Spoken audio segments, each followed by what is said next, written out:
So, welcome to Eco Criticism 101 and lecture number 10.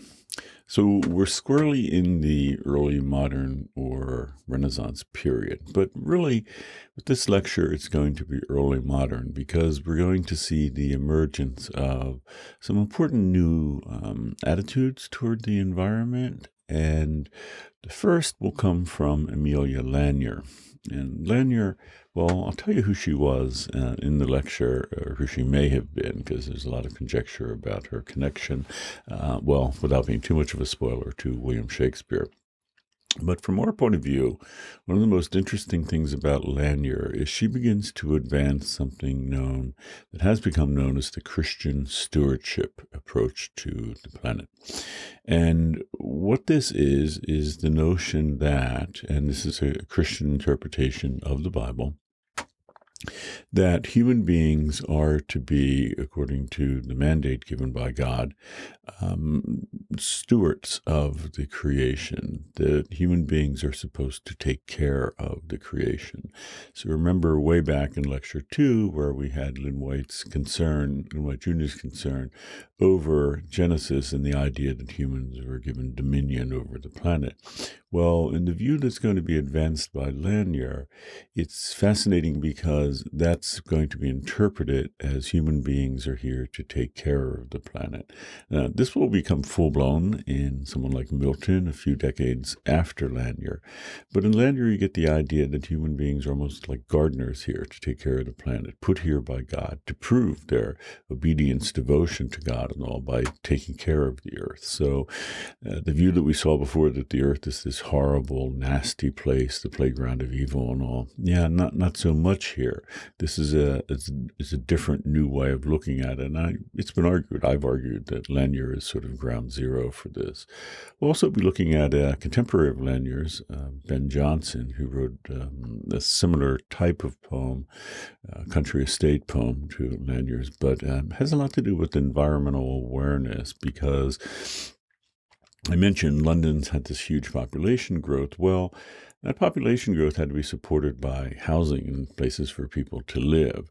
Traditionally, London had been a walled city, and this is not unlike Gilgamesh, his walled city of Uruk. Certainly during the medieval period, that's what London was. But London has to expand outside of its walls during the early modern period. And, people liked what was outside of the walls because it was pretty rural. And in most parts of London, you could walk out and have a day's walk to a rural place because, the city just didn't have that big of a population. Well, that's going to change in Ben Jonson's period, Amelia Lanier's period. And we'll talk about that. And finally, we have to do a play by Shakespeare, As You Like It. And this is a good indication of how people were becoming aware of the fact that there's more than one way to see the environment, that these are often in conflict. You can see that today, for example. Someone may look at a beautiful, a mountainside in Alaska and say, well, that's just beautiful, aesthetically beautiful. It's like Yosemite or something. It's wilderness at its best, untouched by human beings. And someone else may look at that and say, well, geological reports are that there's oil there. We should set up, oil drills and drill there. And, maybe there'll be damage to the place. I mean, that might be unavoidable. Hopefully not, but it could, happen. Two very different ways of looking at the same place, of seeing the same place. One as, a font of beauty and something wonderful, and another way is just seeing it as a natural resource. Well, Shakespeare is aware of that, and he's, as far as I know, one of the first people to be deeply aware of that difference, that we have different subjective experiences of nature and parts of nature, wilderness. So that's what we'll be doing today. And again, these are important texts, I think, because new ideas are coming on the scene here, but distinctly modern ideas. So again, they're early modern texts because we can see, the beginning of modernity, in this case, the beginning of attitudes like that. So let's jump right to our Prezi. Here we are. Notice that we have a new Prezi in that all the lectures that we had down here before are gone because this is the second part Prezi, and we have these that will finish us out. Notice what I said before. There's 4,000 years of literature here. These should actually be up a little higher because here we're really just dealing with the last 400.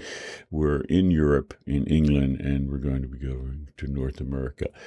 Notice there's a little bonus thrown in here, and that is Buddhism. So why in a course that plots the trajectory of Western thinking are we doing Buddhism? Well, I thought it would be interesting and really important to show that this Western tradition is just one of many traditions. And we might assume certain things in our tradition, like that, human beings are separate from nature, that, what is nature? If you ask a lot of people that question, they'll say, well, it's like wilderness. It's a place where human beings haven't encroached. That's what characterizes nature. Nature is the absence of human beings. We've grown up in that tradition, and in many ways that is really fully formed, that idea, in Paradise Lost by Milton. But as a consequence, for hundreds of years, people in the West have thought that and said it and reinforced it. And people like John Muir, who, goes to Yosemite and wants to separate that off, make it into a national park because, it should be protected from human beings. Sort of back to the old Gilgamesh thing about protecting something, but not what's inside the walls culture, but now protecting from human beings. The very thing that Enkidu, by the way, did in the beginning of the epic, and it was thought, in terms of the epic, that he had to stop doing, which is protecting wilderness and animals. But we might think that's the only way of seeing nature, is something separate and apart from human beings. But in the Buddhist tradition, that is not at all the case. Nature and human beings are intimately connected. We are a part of nature. That's just the way that works. So there are other differences as well, but I just wanted to sort of end the class by making clear that while this tradition has become, has spread all over the world through colonialization, that it's not the only way of viewing the environment. It's not the only way of comporting ourselves and acting toward the environment. And I think it's an important point because we're in the middle of this tradition. We tend to think of the way that it views the world as the only way. And we've seen this with dualistic thinking of human beings having a body and a soul. You're not going to get that in Buddhism either. You're going to have a different view of human beings. The notion that,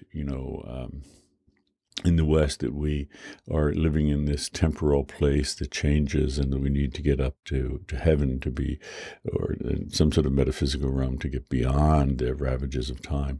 Yeah, again, in Buddhism, you're not going to get that. You actually have a celebration of in transience and the fact that everything is changing. So anyhow, we'll get to that when we get to it. But for now, let's jump right into the early modern period. And we're going to start with John Donne. I've showed you this before, but I just want to repeat it.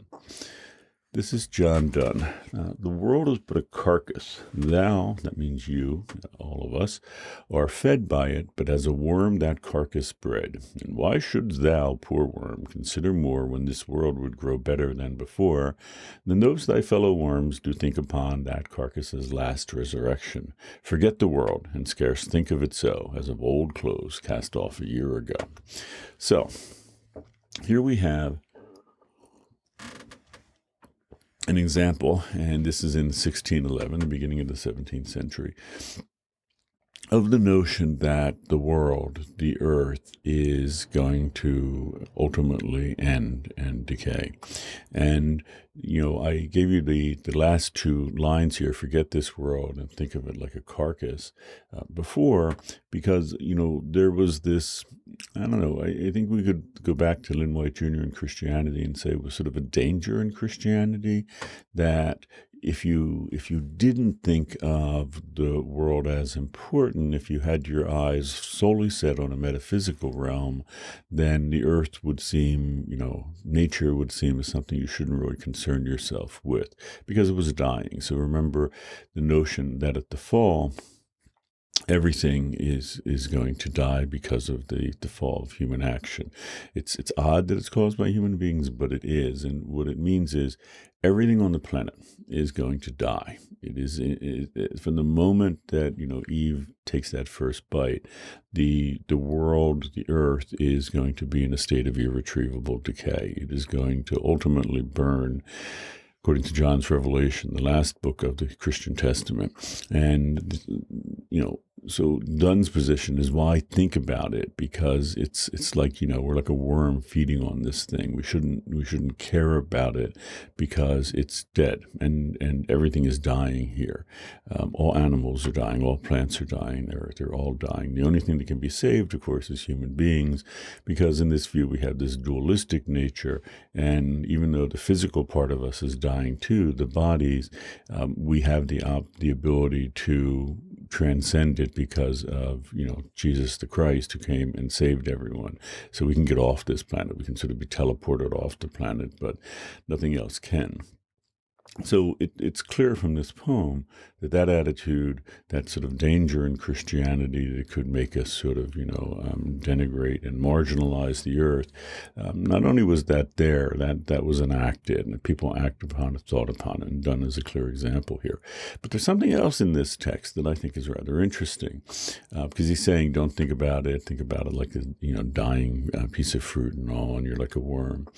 So why should you think it would grow better than before, than those thy fellow worms, to think upon that carcass's last resurrection? So wait, what? There are people, other people, fellow worms in the language of the poem, who are thinking about the carcass's last resurrection. This is in fact true, and Donne is in fact responding to them. And one of them will come, who will most completely articulate this idea, or articulate it more than anyone had before, is John Milton. And what I mean by that is Milton is actually wondering, could the earth be saved? Could the earth be regenerated? So after the fall, everything is, degenerating, it's dying. But Milton and others are thinking, okay, yes, human beings can be saved. That's the way Christianity works. But might the whole planet be saved? Might we regenerate this and turn it back into Eden? Might that have been really the original plan all along that God had? That's a pretty remarkable thought, because it goes against this whole dualistic idea that, everything here is lost and decaying, that it could actually be regenerated. So Donne is basically articulating kind of the company line at the time. Many theologians believe the earth is decaying, but other people began thinking upon the words here, that carcass's last resurrection, that it might be resurrected as well. And that's an intriguing idea. It's a theological shift in thinking. It's by no means mainstream at this point, but the attitude is emerging here, so it's intriguing. After John Donne, we have Amelia Lanier and her description of Cookham. Yep. So I kind of teased at the beginning. Lanier has this perhaps relationship to William Shakespeare. She may have been the Dark Lady. So if you know the sonnet sequence, it's not really a sequence, the sonnets that Shakespeare writes, you know that in two particular cases, a number of poems he writes to a young man, a beautiful young man, which is an interesting same-sex admiration and maybe more on Shakespeare's part. On the other hand, he's writing to a dark lady. She's called the Dark Lady because, she's not very nice. Shakespeare is very much smitten with her and writes that, and she just doesn't really...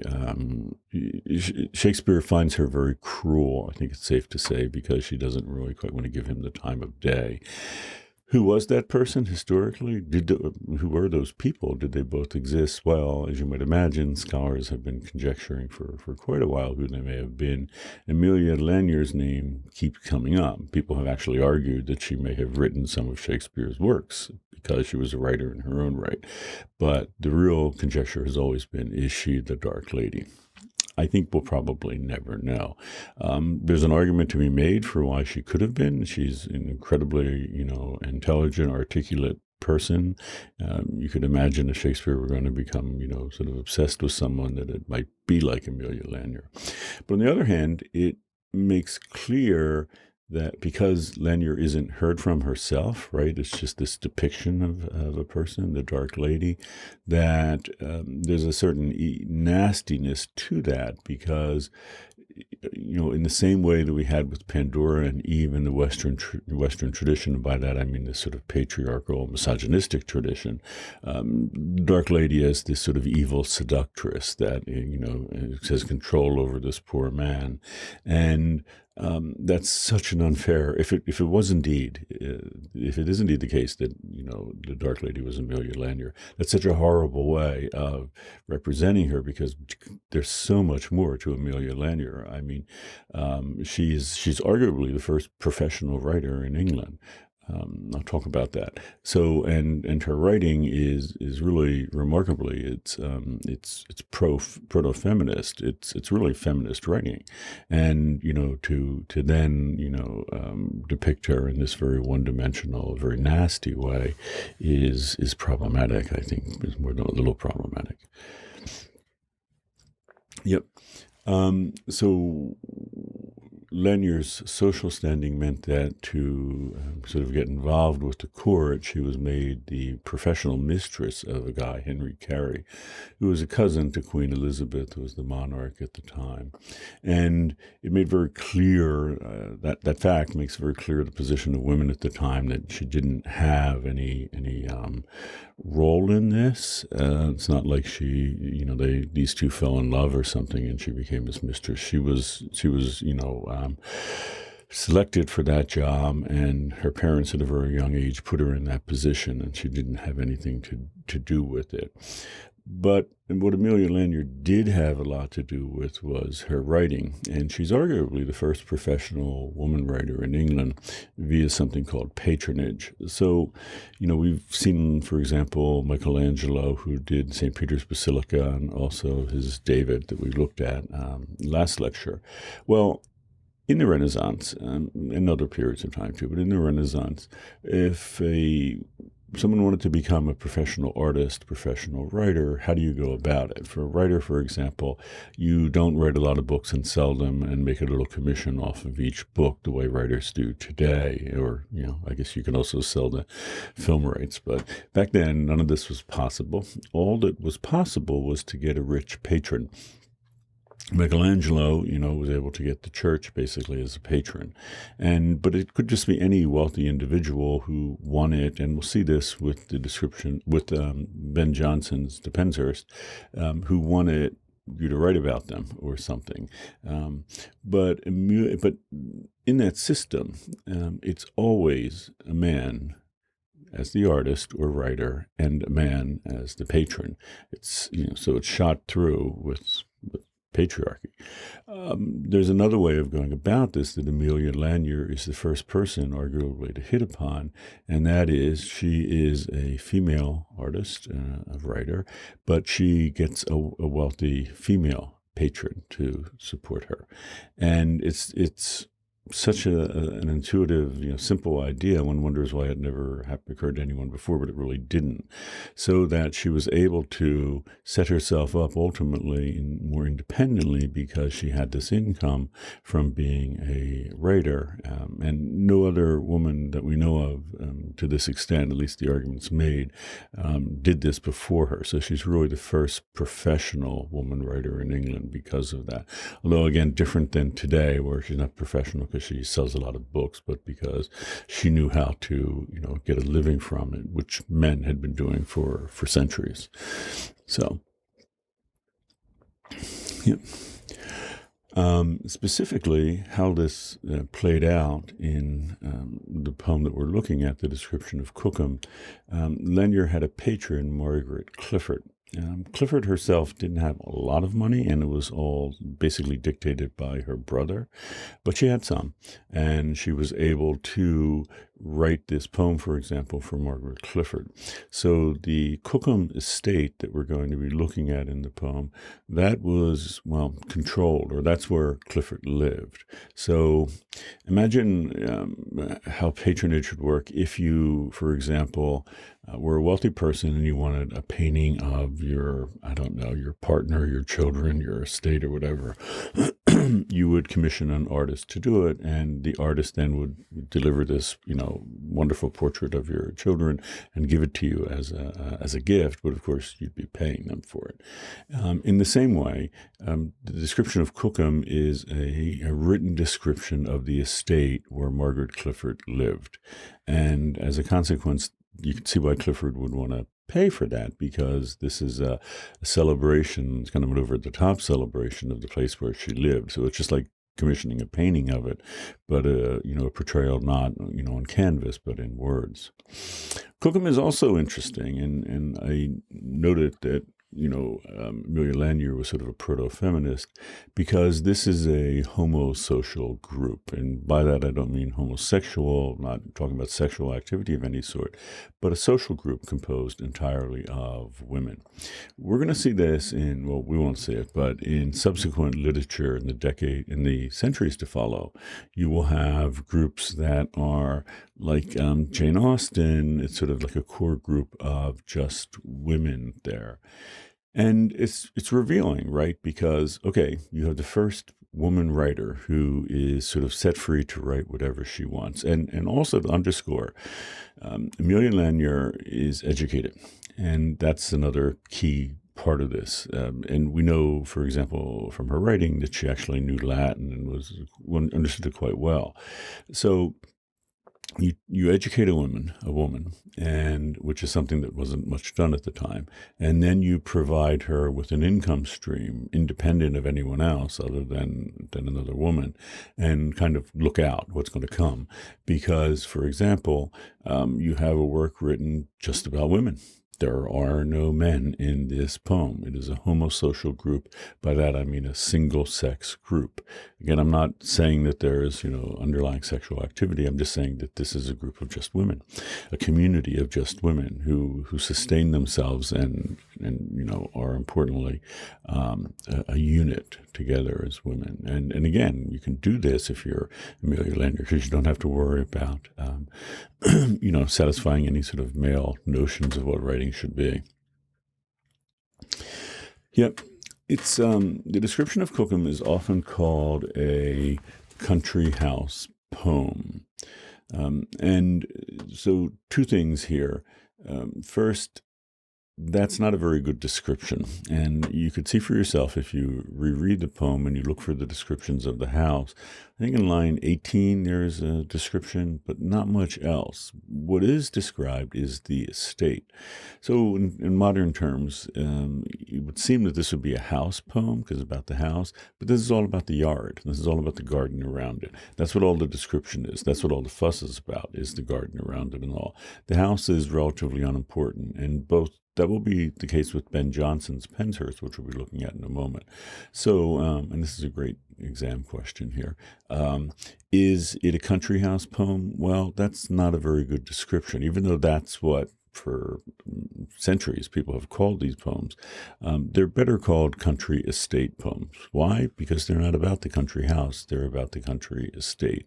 It doesn't last very long, this genre, and scholars will debate, depending on how you look at it, who wrote the first country house poem. Was it indeed Amelia Lanier or Ben Jonson, who we'll be looking at? It depends. It depends on whether you're looking at who actually put pen to paper and put it down first, or which one was published first. But they're both, and I think it's pretty independent of each other, inaugurating this genre, which doesn't last long. It only lasts, and we were looking at Upon Appleton House 40 years from there. And the difference will be, and I can tell you right now, is patronage, because both Lanier and Jonson are receiving patronage. That's how it works. By the time one of the reasons that this is going to die out is because patrons will be off the scene, and you can suddenly write about anything you want because you're actually selling books and getting income from that. And we'll see it with Sir John Denham. When that happens, there'll be another big shift because, well, you don't have to write about a particular estate. You can write about anything you want. And once they get that kind of flexibility, writers will kind of, run with that ball. So This type of pastoral is very literal. So you can say the same of Ben Jonson. And what I mean by that, we talked about how pastoral can be allegorical and like talk about political things. That's not really what's happening here. It's very literal. And why? Because the city is changing dramatically. Again, from 1500 to 1700, population may have grown tenfold. There's a lot of push outside of the walls of the city, a lot of change happening to those places, which Ben Jonson will be talking about.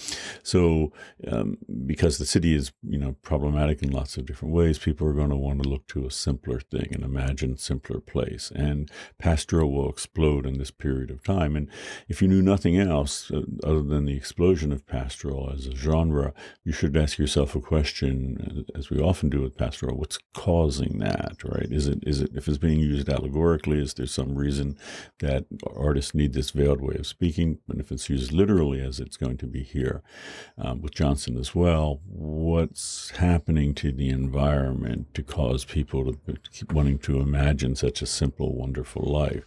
There must be something behind it, and there was, and it was London's extraordinary growth. So, yeah. So you remember Virgil's first eclogue, where you had those two guys talking, Tityrus and Meliboeus, and it was all about Meliboeus having to leave his farm. He was being exiled from his farm because Caesar had given the farm to someone else. And Meliboeus developed something of an environmental consciousness because, he hadn't really seen the farm before. It's sort of like losing a friend. You have a friend, you take them for granted. Suddenly you're losing them, and suddenly you stop taking them for granted, and you realize all the things that made that friendship, wonderful. Here you realize all the things that made that estate wonderful. That motif would be very common in literature for, well over 1,000 years. And Lanier is doing something the same way that what's being communicated here is an environmental consciousness, because Cookham is being lost. The homosocial group, which includes Margaret Clifford, the brother of the person who had rented the property, and Lanier too, they're being exiled from it. So they're beginning to develop an environmental consciousness. And Lanier's task as a writer is to communicate that. So a couple things are worth noting about this. First, that exile motif, again, incredibly popular in Western literature, always men. So here, for the first time, you have a group of exiles who are women. And, arguably, we'll talk about this more, this is because what's so great about it, I guess, from the point of view of approaching this as a feminist text, this has always been happening, right? Women have never been in control of property. I mean, that varies, and that's too strong of a statement, because in the medieval period and all, women had more control of property than we sometimes think, but often the case. And in this case, women didn't really have a lot of control of property. They didn't have control of their destiny or where they were going to live and all. That's kind of been the condition of women in a patriarchal culture, across cultures in some cases.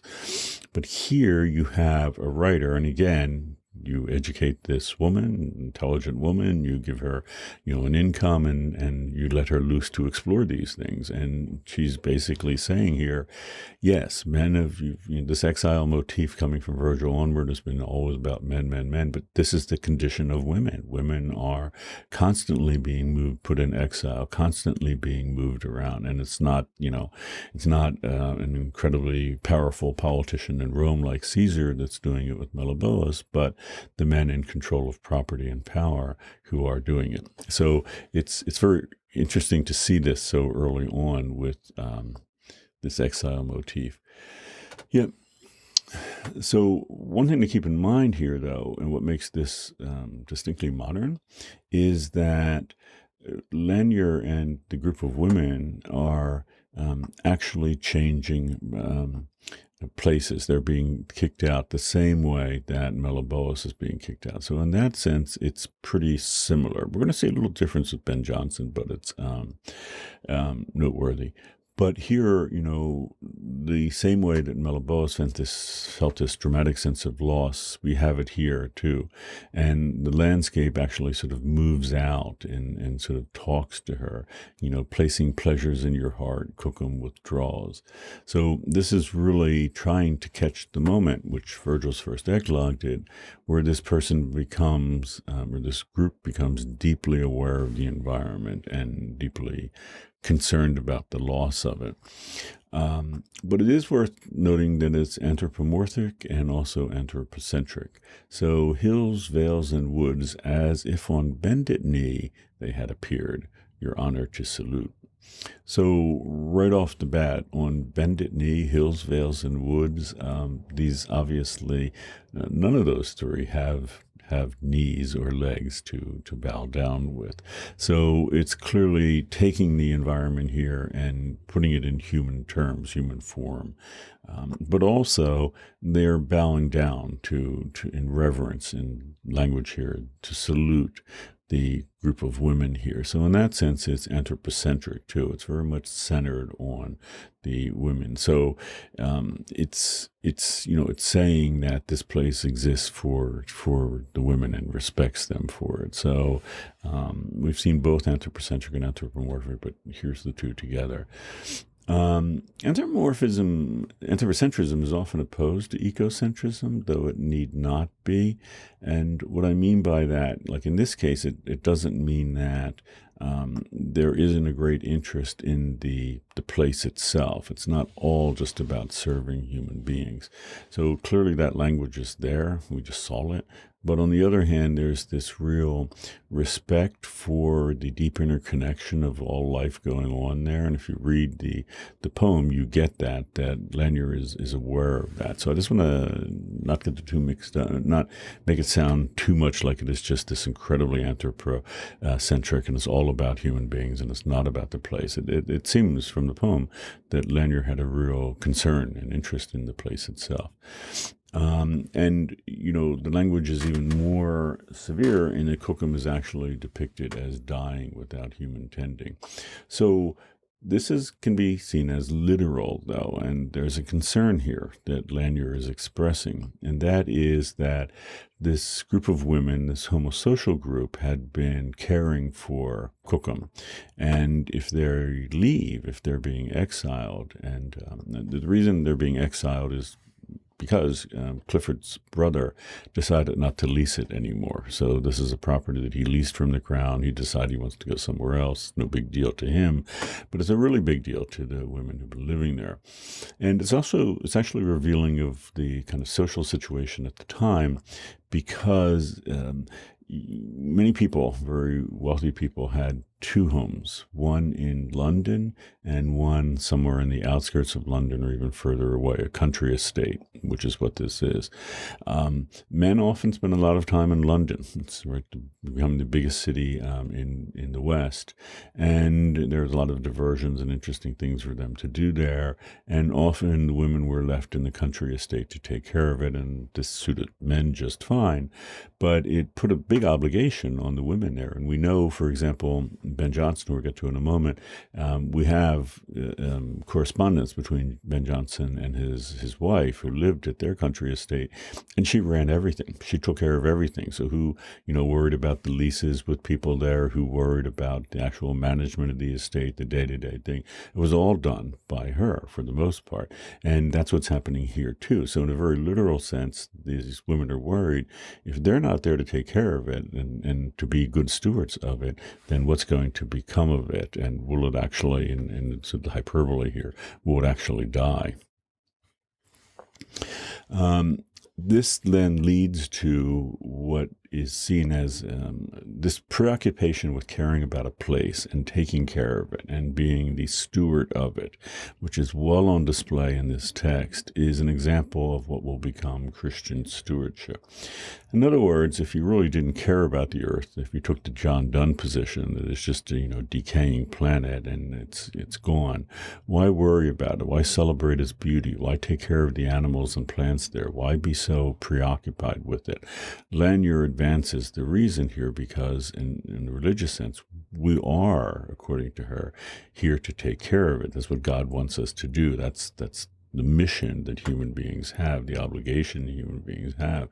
So dominion to her doesn't mean to, and we saw the words like in Hebrew and in Latin, the dominus, that most people read it in, that no, it's not about that. It's not about trampling it down and sublimating it or anything like that. We are placed here by God to take care of this place, and God is very serious about that, and he wants us to do it well, and we will ultimately be judged on how well we took care of our place, our planet. That's a very different attitude, and again, Lanier is, she's cranking the ideas out, and this one she throws out as well, and this is, may well be the earliest indication of a Christian stewardship model to this degree, anyhow.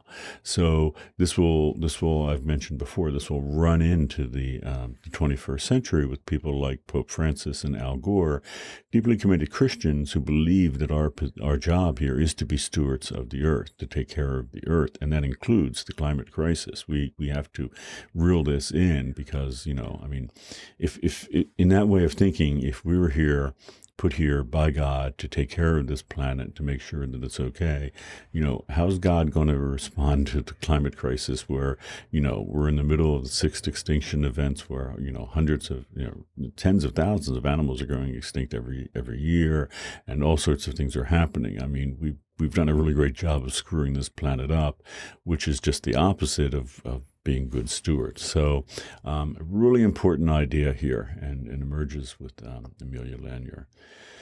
So Ben Jonson, published in 1616, so you can see Jonson gets his work, his country estate poem out there in the sense of being published, even though Lanier wrote it earlier.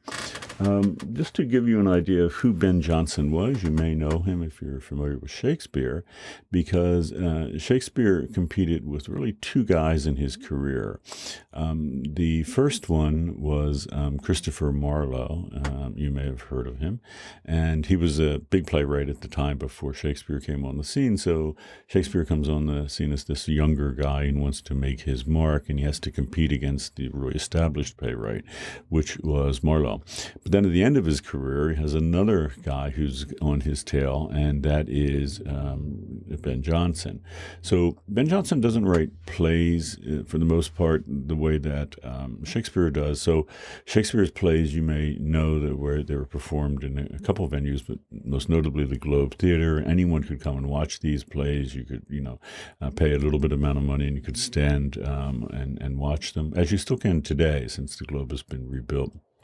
But Jonson's doing something different. He does court masques, which are incredibly elaborate affairs designed for the court. And this is when the king wants to have a visiting dignitary over from another country and prove that, England is no longer the backwater of Europe, which I mentioned it was, but increasingly not in this period. Then you would have these incredibly elaborate performances that would cost an incredible amount of money with special effects, in the sense that you'd have like chariots like moving across the sky that were done with cables, and you'd have a whole mountain that literally came up out of the ground. All incredibly big deal things. And Jonson is perhaps most famous for writing that sort of performance. It's, in the pastoral mode, and it's definitely in the country house genre to Penshurst. But we would, most accurately want to say it's a country estate poem here. And one of the reasons we could say that, or you would know that, is if you start looking for the house, you're not going to see it much on display here. In fact, it begins with the lines, "Thou art not Penshurst." So it's a description of other houses rather than a description of house. But the focus shifts from house to surroundings, to the environment. And we'll talk about why that's important here. But just to know that it is a country estate poem. So Penshurst is highly critical of what were at the time called prodigy houses. What we would call them today are McMansions. So you have a new emerging group of people at this time, wealthy people, often people in trade, who get a lot of money and get it fast. And you may know historically it's the same today in the 21st century. When people become socially mobile and get a lot of money fast, the first thing they want to do is trumpet that to the world and show that, they have a lot of money. So they buy fancy cars, maybe lots of them, and they buy a big house, and the house is just supposed to be as outrageously decadent as possible to prove that you are wildly successful. So that's what these houses described by Ben Jonson are. So Penshurst is not this. What is Penshurst not? Built to envy a show. What's envy a show mean? It's built so that people envy it, to make a big show, so that you would drive by or go by in a carriage then and look at that house, and you would, maybe you wouldn't say it, but deep down you'd be envious that you didn't have that kind of money and couldn't make a show like that. I mean, whether or not you were, who knows? But I think the person that built the house, that's the goal, which is not a very nice thing to do, right? To try to, evoke envy in a person. And how do you make it that way? You build it of touch or marble. So what's touch? It's a type of marble. So today you go into houses, they may have marble on the floor, marble on the countertops and all. It's to show that, you're wealthy. And Penshurst can't boast a row of polished pillars. So at the time, the style was to sort of emulate classical buildings with like rows of columns out front and all. And Penshurst doesn't have any of that. It's not trying to look like a classical temple the way these houses were. Or Penshurst also doesn't have a roof of gold. Houses at the time actually had roofs of gold where very thin gold sheets would be put on tiles on top of the house, just so if you really wanted a gilded house to look like you had tons of money, well, put gold on top of it. Thou hast no lantern whereof tales are told. The word lantern there is a little unusual in modern sensibility, but what it was these houses had these sort of columns coming up, turrets coming up, and they would be round, and at the top they would all be in glass. And that was a thing itself, because glass is very expensive at this time, and larger sheet glass is just coming on the scene, but it would be like many panes of glass put together. But in it you would have a lantern, a light, which would burn at night, almost like a lighthouse, so that for miles away people could see your house, to know that you're this wealthy person that can afford to burn a light just to show how wealthy you are. So all about a display of wealth. The difficulty is these prodigy houses can't be sustained by their surrounding resources. So Penshurst joyous in better marks of air, of wood, or water. In fact, it would have been seen as an explosion of life. So one of the ways that people were able to finance these McMansions, these prodigy houses, was to use the resources of the estate itself. The estate may be very large, maybe thousands of acres. And one thing, for example, from the year 1550 to 1620, the cost of wood goes up 700%. Why? England's deforesting at that time, and the area around London is getting deforested very quickly, and the cost of wood is going up because of supply and demand. There's just no wood left. If you owned one of these estates, you could make a lot of money by cutting the forest down that you had, because again, the value is. It's been argued it's one of the quickest growing commodity prices on the planet, or in the West, really, certainly in this period. So anyhow, you can make a lot of money if you sold your forest. So you could see that how do you build a house that literally has gold on it and marble and all? Well, you need money. Maybe you made it in trade or elsewhere, but you could also get it from the estate itself. And Jonson's argument is you go buy one of those estates and you may see that house designed to get everyone to be envious of it and all. And if you focus on the house, that's all you'll see, that incredible edifice. But if you look at the estate will have been ravaged because of it. And that's Jonson's point. To get that money, and for example, in clear cutting its woods and all, that would have been a horrible cost. But if you look at Penshurst, and Jonson wants to draw attention to this, and again, this is being written for Jonson has his own patron, Robert Sidney. He wants to celebrate the fact that Sidney has a relatively modest house. It's only modest by relative standards. It's still pretty opulent, but it's not one of these trophy houses being recently built. It's a much older house. And he wants to say, but yeah, you might look at this house and not be very impressed, But just take a look at that estate. It's beautiful. It has these incredible woods. It has incredible, water that's not overfished and all. And it's just clear air. You're not burning coal or anything here. The estate is what is really amazing. Or in our terms, the environment is what is really amazing here. So this is Italian-inspired architecture. This is Hampton House. This is a royal residence at the time. Yeah, that's a trophy house for you for sure. This is another view of it. Notice the carefully cultivated landscape here with sort of topiary-like trees. Is it natural in any way? No, it's very cultivated, right? This is not the way trees grow by themselves. This is all carefully done. And yet another view of Hampton House. Also note something here, a little side note, but important. Do you ever wonder why Americans are so preoccupied with grass, with turf around their houses? It's the single largest crop that we grow. You may have heard that corn is very big in the U.S., and it is, but we grow 3 times as much grass on our lawns as we grow corn. We use more pesticides, more herbicides, more irrigation for our grass than any other crop. And why do we do that? Well, there was coming out of this period, if you had any estate, not only would you have this beautiful house, but again, if you've cut down the trees and all, one of the things that you would want is a really beautiful lawn, to have a setting with the lawn out front. That would be equated with landed gentry, with people who lived in the country, who had money. Aside from the house itself being special, the lawn was special. A lawn was a big part of it. And when we became very preoccupied with country homes starting around the middle of the 19th century, Henry David Thoreau's era, we became very preoccupied with lawns. And lawns became a signifier of country wealth, of having a country estate. And it continued on into suburbia when it emerges or explodes after the Second World War. Everybody had to have a lawn. Even if you had a very small townhouse, you had to have a little, postage-sized a bit of lawn out front, because that signified that this was a country house, something that you wouldn't have had in a city proper. And there was, you had the advantage of space, of a little environment around you, but lawns became the monocrop that filled those. So this is the Penshurst house. Notice the house is smaller by comparison here. Notice that, it's sort of lost in the landscape here, right? There are trees here and all. It's a very pastoral setting. There's a lawn there, but not just to show. This is, the sort of pastoral ideal of rolling hills with sheep out there.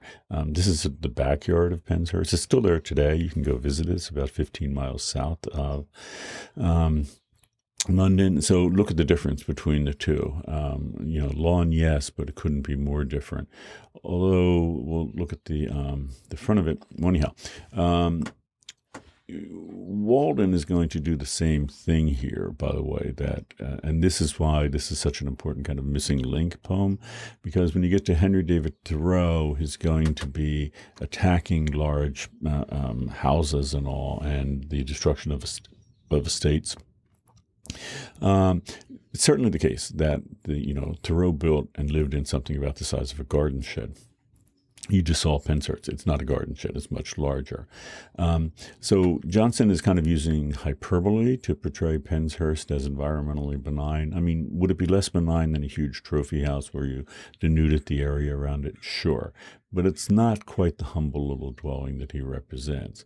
Thoreau will read this, and we know Thoreau reads it. He actually references Ben Jonson in Walden, and take it to its logical conclusion. So Thoreau says, well, this is all the right idea, but Penshurst and those country houses were still very opulent. What if you built the most modest little house in the country that you could? What would it be like? And his answer is Walden. So you can see the difference here if we look at those two houses together, Ben Jonson's and Thoreau's. So that's, again, the Penshurst estate.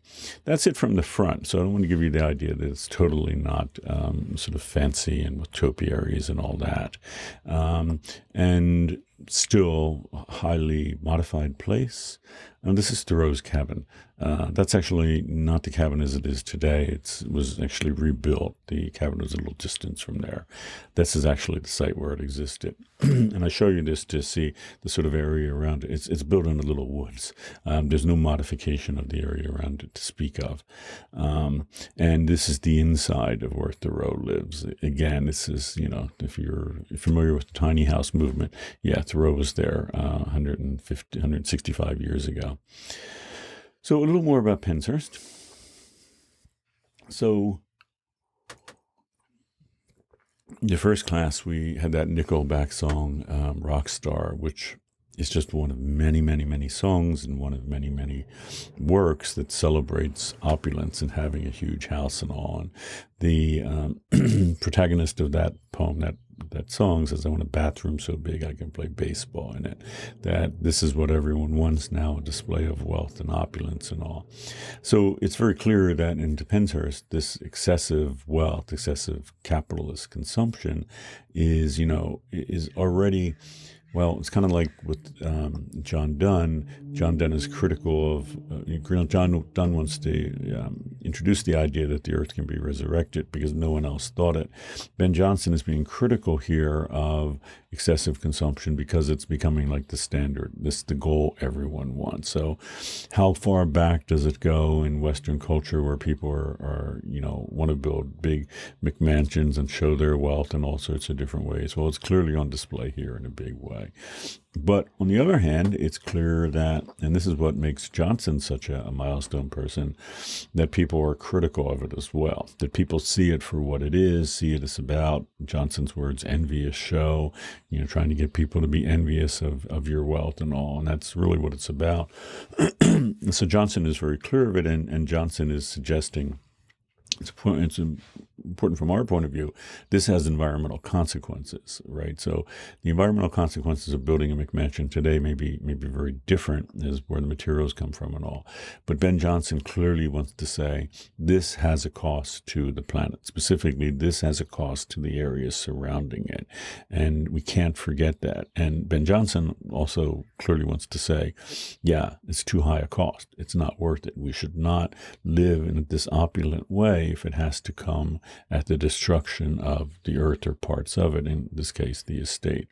So that's an important view, and that will come roaring into the 19th century with someone like Henry David Thoreau. And Thoreau will then often be seen as the sort of architect of modern environmentalism in different ways, and in that way in particular. But he's not the first. Clearly, he's getting this and was inspired by Ben Jonson. Yeah.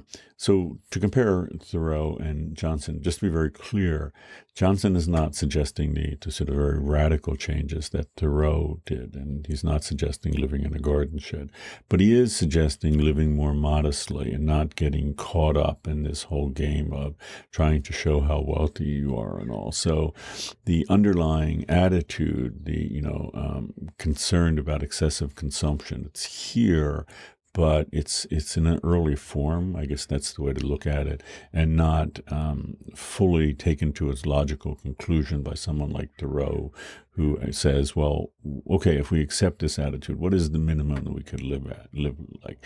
So how do we build a tiny house that has the smallest footprint as possible? And he'll take that up as a project.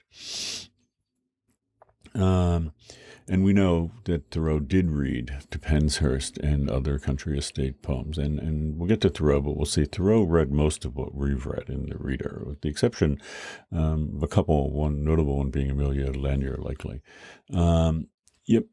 So the Penshurst explores modern environmental consciousness. So we saw in Virgil that, Meliboeus gets kicked off of his home and develops an environmental consciousness and becomes very aware of it at that moment because it's been lost to him. Well, he's moving and he's changing. The place isn't changing. But what's happening in this period, like all around London, for example, what had previously been countryside, is changing. The environment itself is changing. It's being modified by people, and people like Ben Jonson are disturbed by this. They want it to remain as natural as possible. And again, this is going to be something that sort of presages the 19th century. And, he then develops an environmental consciousness, not because he's being moved somewhere else. And that would also be the case with Amelia Lanier and that homosocial group led by Margaret Clifford. But instead, the place itself is changing. It's being developed. And Jonson is lamenting that fact. He's saying, but wait, why are we doing this? And is it really just to make an envious show so that everybody sees that we're wealthy? That's fascinating, and that's very modern, right? That's kind of where we are today, that, we're doing what we're doing to the planet in part, not because we need all these things, but we want to show that we have all these things. So, Jonson both, gestures to the endangered landscape and the pristine ones, so we start off directing us to these estates that have become endangered, where they've been, denuded and cut down, deforested, and all sorts of things. In some sense, it's like anti-pastoral. Then we saw that with that artist Ed Burtynsky, that he draws attention to like environmental devastation. Scenes of like mines and things where people are doing all sorts of industrial activities and all. So Jonson is kind of like that. He wants to draw attention to that, but also at the same time is a celebration of pristine wilderness and all. And that's the Penshurst estate. And that will be very important for the 19th century onward, that celebration of wilderness and all. So according to Jonson, Penshurst gestures to its surrounding environment. And I think the most iconic representation of that, built in the 1930s, would be Fallingwater, Pennsylvania. Perhaps the most famous and regarded residence in the United States. Notice how it's just tucked into the woods there. It's actually built over a stream. Stream runs, if you go down to the lower level, you can actually sit by the stream running through the house. And this is meant to draw attention to the surrounding environment. So it's kind of hard to see here, but you see the stones down here and all in the waterway. Local stones were all used to build the house. So Wright actually uses the horizontals. This is the first large-scale cantilever construction for a residence in the U.S. to sort of point you visually out to what's happening here, to the environment or the water there. So Jonson imagines Penshurst as doing that, as sort of drawing your attention to the area around it. So you can imagine in the more basic level, something like a stone wall here. This stone wall is built of local material. It's part and parcel with everything around it. It's to draw it.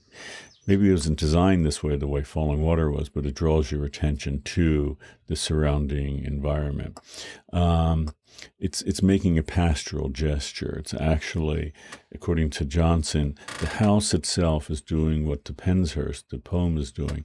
It's directing us to the landscape. So if you were to walk by that house, instead of your attention being drawn to it the way it would have been a trophy house with its gold roof and all, you would instead have looked at the remarkable landscape around it. And that's what it's designed to do, according to Jonson. It's to make us aware of the environment.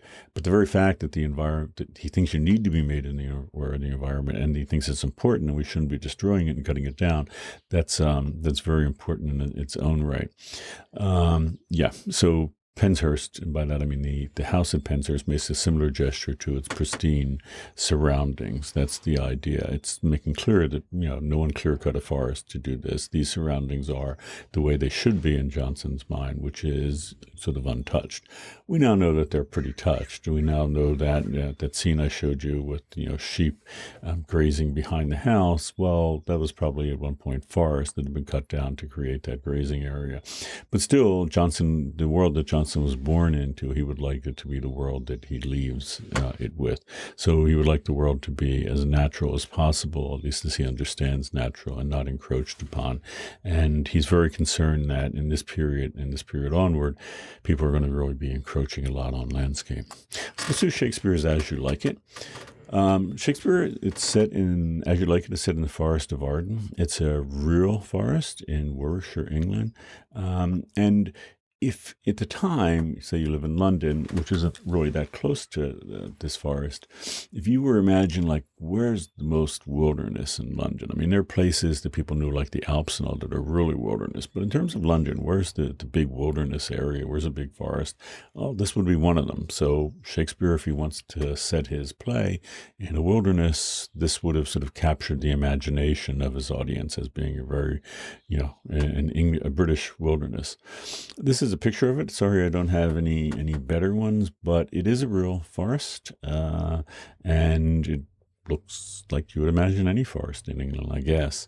But also noteworthy here, especially since we have an actual shepherd walking around in the play, that it also has been deforested long ago and is used agriculturally in the sense that it's used by shepherds who are there. So it's not just forest throughout. There's things like this, and that will matter in the course of the play. Yeah. So one of the things that Shakespeare does, going back to the idea of locus amenus, a pleasant place, Shakespeare sets out to reveal that our perception of the environment are influenced by works of art like pastoral literature, which is why they differ.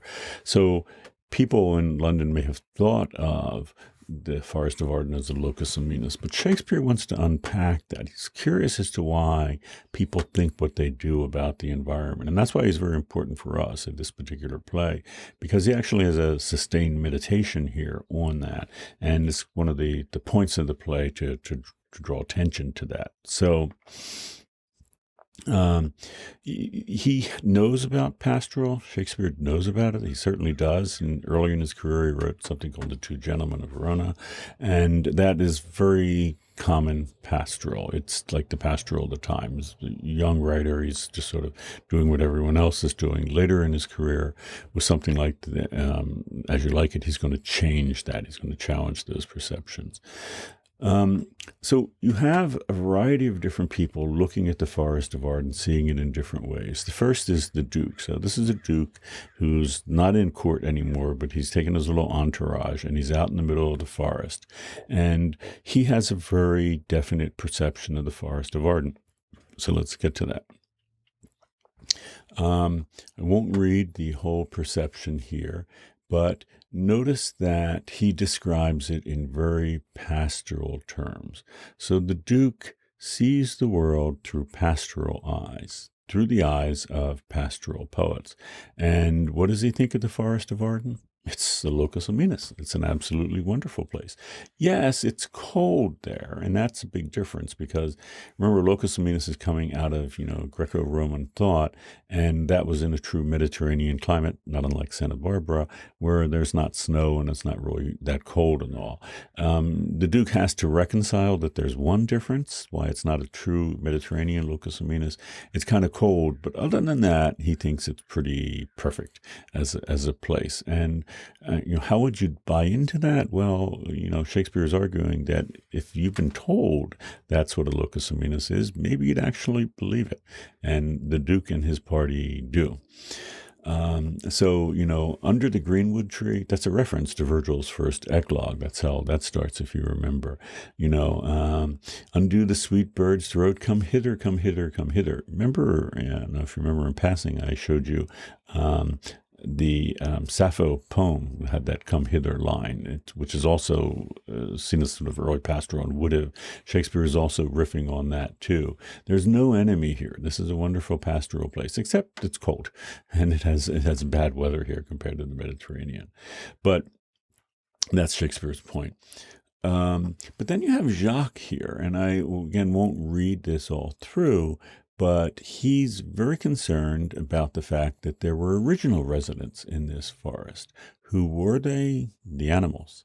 And the animals are being hunted and killed here. And Jacques is representative of a new group emerging on the scene at the time, which, broadly speaking, are animal rights activists. They're concerned about it. Vegetarianism will be hitting England right around now in a big way, because they're aware of the Hindu religion, people not eating meat. And so there are people in England at the time who were very much concerned about animal rights, and Jacques is there. So again, looking at the same forest, the same things, but a different perception of them here by way of Jacques. Touchstone, another character, sort of the fool here. When I'm in Arden, the more fool I am. When I'm at home, I was in a better place. But travelers must be content. Let's hear a little more from him to get his view. The shepherd's life, it's a good life. He acknowledges it's a good life, but it's not, a good life because you're solitary.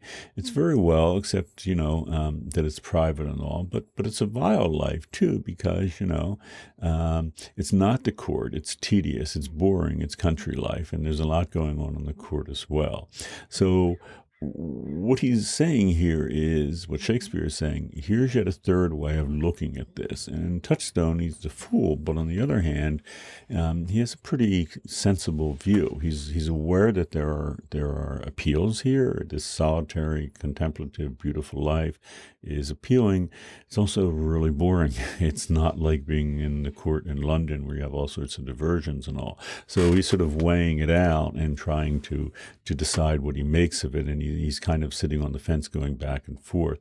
He hasn't bought into it entirely the way that the Duke has, and he's not aware of other issues that Touchstone might be, but he's trying to weigh it out.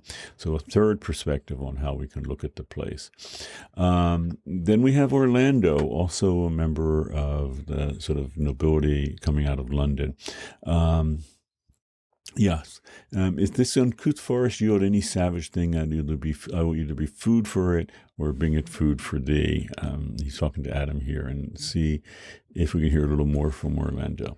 So he encounters the Duke's group of people there, his sort of entourage, and Orlando immediately says, speak ye so gently? He's surprised. In other words, these are gentle men. They're obviously a member of a higher class, and he's surprised that he found them there, because he said, I pray, I thought that all things here had been savage, and therefore I put on the countenance of stern commandment. And he's actually getting ready to fight them when he encounters this group of people. So what's that all about? Well, this would have been a very common way of viewing wilderness at the time. And I mentioned in an earlier lecture, like that Robin Hood came out of the notion that people thought that woods were populated by people who were criminals and all. And there were places outside woods. Large forests were often places outside of the law because they couldn't, enforce it there. So many people were very frightened about woods because, one, you have wild animals there that could kill you and attack you, and you have kind of wild people there that could harm you too. So if you're out in the woods, are you going to see this as a wonderful, locus amenus, a perfect benevolent place, and go lie down on a grassy knoll somewhere? Well, probably not, because you're afraid that there's all sorts of scary things that might get you there, whether it's a wild animal or criminals. And also Orlando's, gut responses when he encounters a group of people, oh no, these are all criminals here, I'm going to pull my sword out. And he's surprised that they are actually, people like him that he recognizes as wealthy people. Corin is another interesting character, another perspective. He's actually from this place. He was born and grew up there. And we've had all this pastoral literature for thousands of years, and now we have a guy who's an actual shepherd, who's actually, at the time, if you're wondering, like you saw Penshurst, who's taking care of those sheep and all, there were people doing that. Were they, these wonderful philosophical people writing poems and all? No, these are proletariat. These are people who are barely making a living because they're paid farm workers. And paid farm workers then as now, and I can tell you having grown up on a farm, it's true. Yeah, they you don't make a lot of money. And Corin also has a very rough life as a farm worker. And, it's very clear that his view of this whole place is not this pristine, imagined, pastoral, wonderful place where everything is great except it's a little cold, that he's aware. And he actually, gives us an insight into the economics of it, that it's not even his property, that it's owned by someone else, and the person who owns it is not very nice. And Corran is still a very nice guy, but he really can't help these folks that he encounters because it's not his land and he doesn't have any money or anything. So what this is all about is Shakespeare is exploring a variety of what we would call subject positions, different perspectives on the environment. And he wants to be very clear that these perspectives are very different. Some literally come out of a reading of literature, of pastoral literature. And some people, if you're raised in a city and you're told that the countryside is this perfect pastoral place by hundreds of years of pastoral, maybe you'd actually move out there like the Duke and see it. Other people aren't so sure. People like Touchstone, yeah, it's good and bad. People like Jacques saying, well, wait a minute, there's a problem here with animal rights and all. And then other people who aren't going to buy into it at all. Someone like Corran, who sees the reality of his life, which is not very good. And it's all because of, this sort of web of political and economic power that he's caught in. He doesn't own this property. So, why that matters for us, let me pop back on screen here, is that Shakespeare really wants to draw our attention to the fact that the environment is not one place. It's not one thing. I mean, is it? Sure, you can go to a place like the Forest of Arden. It doesn't change. If you have a Google satellite view of it, it's just what it is, objectively. But people experience it, see it different ways, and that will be an important observation that people will bring forward, because what you think of a place matters when it comes to what you'll do there, whether you'll harm it or preserve it or whatever. The person in control of narrative who describes what a place is, like Thoreau in describing Walden Pond, they have enormous power, because when you read Walden, that description, Thoreau is making you see it through his eyes. He's the guide there. He's the one who lets you see it for what he wants it to be. And he imagines it kind of like the Duke in a pretty pastoral way. It's different, though, and we'll get to it in his era. It's more wilderness and all. But it's an acknowledgement, and it's an important one, that how we behave toward the environment is really a function of what we think the environment is, how we see the environment. If you see it as just, potential resources, as did Gilgamesh, the cedar forest, that forest is nothing but the resources. Gilgamesh went in and clear-cut it because all he saw were the resources there. There are people today who want to go into, all sorts of places across the planet, Alaska being one, beautiful, pristine wilderness. Some people will look at that and see nothing but a wonderful, beautiful place that should be preserved and kept that way, is sort of the thinking of people like John Muir. Other people will see it as just that, resources. There's oil there, let's pump it out of the ground. And Shakespeare is really one of the first to realize that different people see the environment in very different ways. And this play wants to explore that and to make the point. He could have just written an essay about this, saying that fact that, different people explore it in different ways. Some people might see it as a pastoral thing. Other people who are actually shepherds might see it differently. Could have done that. But he does the same.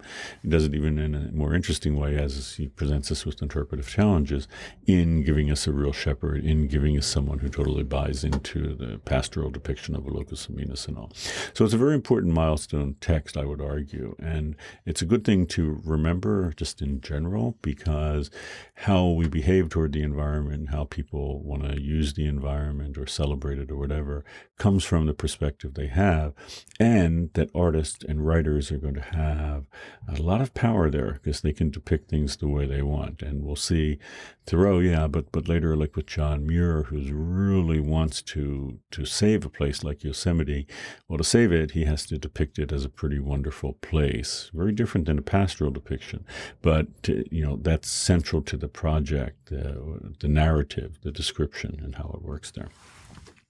Okay, so that's done now with lecture number 10, and we're going to stay in the early modern period with lecture 11, which will be the next one. So until then, take care.